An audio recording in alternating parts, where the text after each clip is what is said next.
5 business ideas na pwede kang yumaman. Ako nga pala si Aika Medriano at nagnenegosyo ako dito sa Pilipinas. Sa vlog na to, sasabihin ko sa inyo yung 5 bagay na pwedeng magpayaman sa atin o makukonsider natin na mga bagay kung saan malaki yung magiging balik sa atin o tinatawag natin na passive income. Kung gusto mong matutunan ng 5 bagay na to, panoorin mo ito. Number 1, real estate investing. Ang isang halimbawa ng real estate investing ay ang pagbili ng isang residential property para iparenta mo sa mga tenants. Pwede ito gawing Airbnb rental. For example, pwede kang bumili ng isang apartment unit sa isang urban area. Then, iparenta ito sa mga professionals or worker na may kailangan ng malapit na matitirahan para sa kanilang trabaho. Sa ganitong paraan, makakakuha tayo ng regular na kita sa pamamagitan ng pagrenta ng mga tenants. So, itong real estate investing na to, hindi rin siya ganun kadaling negosyo. So, mag-i-invest ka muna rin talaga dito ng malaking halaga. Pero itong bagay na to, sinasabi ko sa'yo na kapag pinasok mo to at ginalingan mo, sigurado na magiging mayaman ka sa negosyong ito. Number 2, stock market trading. So, marami nang gumagawa nito. Paano nga ba gumagana ang isang stock market trading? Ito yung pagbili at pagbenta ng mga shares sa mga kilalang kumpanya. Kapag bumili ka nito sa murang halaga, then tumaas yung shares, tsaka may bibenta, then dito ka kikita. Hindi rin to ganun kadali na bibili ka lang tapos mabebenta mo sa mahal na halaga. Syempre, malaki din yung risk dito. Pero, kailangan inaaral natin yung trends sa market, performance ng company na balak nating pag-investan. Importante na maging disiplinado tayo sa ating investments para magtagumpay tayo sa stock market. Bago kayo pumasok sa larangan na to, hindi lang basta-basta papasok kayo na hindi nyo alam yung ginagawa nyo. Syempre, aaralin nyo muna ito sa YouTube or pwede kayong umattend ng mga seminars. Noong 2019, may sinalihan akong seminar na which is tinuruan kami sa mismong Philippine Stocks Exchange yun na. So, matutulungan na rin tayo doon na paano i-process, kung paano tayo mag-start. Talagang 1K, makakapag-start ka na. Pero syempre, sabi ko nga, aralin nating maigi bago tayo mag-dive sa ganitong klaseng investment.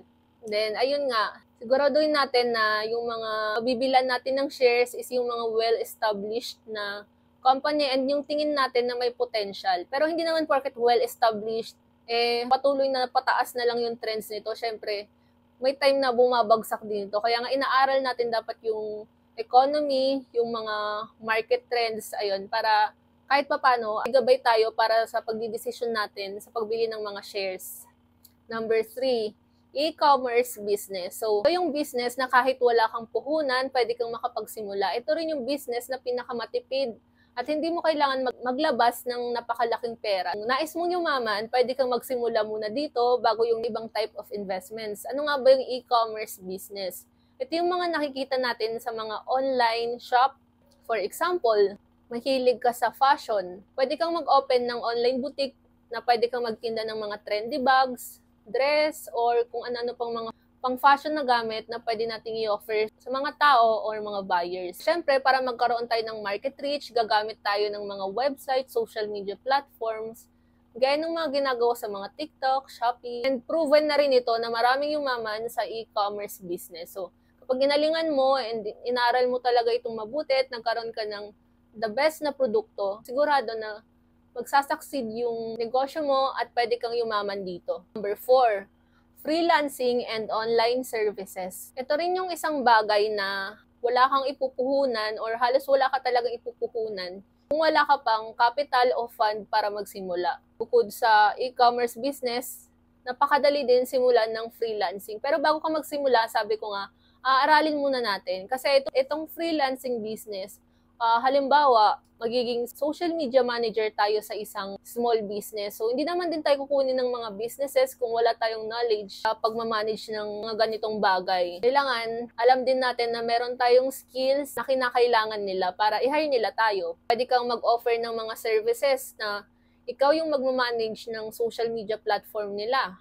Para syempre, matulungan sila na mapalakas yung online presence nila and yung marketing nila. So, sa ganitong paraan, magkakaroon ka ng commission o kita galing sa mga client na nagnenegosyo. And 5th, personal finance and wealth management. So, hindi naman ito literal na business or investment, pero Ito yung kinakailangan natin para mapatakbo natin yung mga investments na papasukin natin. So, pag sinabi natin financial and wealth management, paano nga ba nagwo-work ito or paano nga ba yung dapat nating gawin? Napaka-importante na sa pag-i-invest, meron tayong personal finance and wealth management. For example, pag-set ng financial goals and pag-save para sa investment. Siyempre, kung hindi tayo marunong mag-financial plan and hindi tayo marunong mag-save, ano yung i-invest natin, di ba? Hindi tayo tatagal sa isang investment or negosyo kapag hindi natin alam to kasi mag-fail din tayo agad. Example, pwede tayo mag-save ng at least funds for 6 months in case of emergency. Kung meron ka kunwaring sabihin natin 100,000 para magsimulang mag-invest, hindi natin lahat yan pasok sa investment na papasukan natin. And hindi natin agad gagamitin yung perang yun para igamit sa negosyo natin. Kailangan meron tayong savings na in case na may mangyari sa negosyo natin, meron pa rin tayong pagkukuhaan ng funds na at least makaka-recover pa rin tayo dahil kakaroon pa rin tayo ng stability within 6 months. So, napaka-importante na meron tayong emergency funds at all times. Sa mga ganitong ways, magkakaroon tayo ng financial stability at mas magkakaroon tayo ng opportunity para sa pagpapayaman. Alam nyo, marami namang way para makapag-invest or makapagsimula ng negosyo. Diba sinabi ko nga sa mga nakaraan kong vlog na hindi naman kailangan na malaki agad yung puhunan mo or may puhunan ka agad para makapag-invest. So, gaya ng sinabi ko, kung wala ka pang investment, so mag-start ka muna sa freelancing or e-commerce business. Then kapag lumaki na yung negosyo mo, para patuloy ka pang yayaman, then tsaka mo simulan yung mga negosyong magbibigay talaga sa'yo ng passive income. Naniniwala kasi ako na kahit gaano kahirap ang isang bagay, kahit gaano natin kaisip na napaka-imposible makuha yung isang bagay, kapag tinatak talaga natin sa isip natin na kaya natin and magti-take action tayo dito, sinisigurado ko na makukuha natin ang gusto natin. Ang kalaban kasi natin dito, hirap tayong magsimula. Kami nating alibay kung bakit hindi tayo makapagsimula. Lahat naman pwede nating simulan sa maliit na bagay. Sigurado na kapag nagsimula ka sa maliit or from scratch, malaki yung ibabago ng buhay mo dahil marami kang matututunan na maa-apply mo pa sa negosyo at pag-i-invest. Sigurado na kapag nakuha mo yung tamang investment planning, business planning, ay lalago yung investment or yung business mo. Lagi niyong tandaan yung 5 bagay na yon, kung gusto niyong yumaman, doon kayo magsisimula. Yung mga bagay na binanggit ko, real estate investing, stock market trading, e-commerce business, freelancing, online services, personal finance, and wealth management, kapag ayan ang trinabaho mo, sigurado ako na magiging mayaman ka balang araw dito. Meron nga pala akong paraffle ngayon, so nito yung gagawin nyo. Pumunta lang kayo sa page ko na PAMTech. Pagpunta niyo sa page ng PAMTech, isend nyo lang yung code na PAMVlog. So, pag nasend nyo na yon, masasalin na kayo sa raffle na pwede kayong manalo ng 500 sa GCash. Huwag niyo sayangin yung opportunity, mag-message na kayo, malay nyo, kayo yung mapili. At kung nagustuhan mo yung vlog na to at marami kang natutunan, paki-like and subscribe ng account ko para sa mga susunod pa nating topics na pwede kong ma-share sa inyo. And always remember that you have to learn today to create a better tomorrow.